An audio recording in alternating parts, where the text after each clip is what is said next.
component of the SMS is the designated person, DP. Overseeing the operation of the SMS, this person acts as a safety valve or short fuse when there is a problem with matters concerning safety or pollution. If there are any concerns about safety or pollution that are not being handled appropriately on board, any crew member can contact the DP. They will try to correct the situation, with the added benefit that they can bring critical issues to the top management's attention without delay.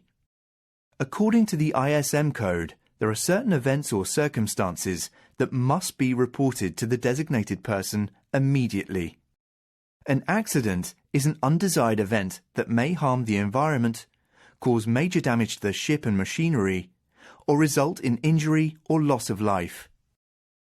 Hazardous occurrences, commonly referred to as near misses, are undesired events that could have resulted in an accident under different circumstances. Accidents and hazardous occurrences should be reported, as many future injuries or accidents can be avoided. Non-conformities must also be reported to the designated person. According to the ISM code, when objective evidence indicates non-fulfillment of a specific requirement stated by the safety management system, a situation of non-conformity is considered to have occurred. A minor non-conformity indicates a need to fix the SMS, but a major non-conformity indicates a serious breakdown and is grounds for the withdrawal of the ship's ISM certificate and the detention of the ship. Finally, it is the responsibility of each individual, ashore and on board, to report to the appropriate officer or manager whenever any part of the SMS has to be revised. Suggested modifications and improvements to the SMS report should be forwarded to the designated person. When the DP receives the report, it should be thoroughly reviewed, evaluated and, if necessary, sent out for comments to all vessels before the changes applied. Urgent modifications or improvements should be implemented as soon as possible, whereas suggested changes that are deemed to be clerical, not urgent or a matter of routine, should be properly filed by the designated person and implemented on a biannual schedule.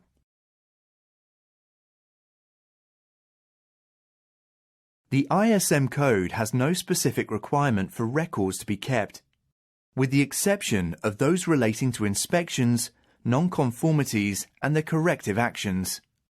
In practice, however, you can't show that you are following the SMS unless you keep records, such as copies of accident and hazardous occurrence reports, completed checklists, expired work permits, and records of maintenance and testing. Digital photographs can show that emergency drills took place on schedule and can be useful when discussing the effectiveness of drills. Maintaining accurate records is essential, as audits or inspections against the ISM code will look for evidence showing that you have done what the SMS tells you to do. The records produced and the time for which they shall be retained on board is stated by the company. So don't throw away any expired permits and checklists without looking at your company's retention policy. As well as maintaining records, the SMS also requires regular reviews to ensure that it still works well. The first type is an on-board review. This serves as a continuous improvement process, as all employees should continually review the SMS. The master should formally review the SMS at least once a year.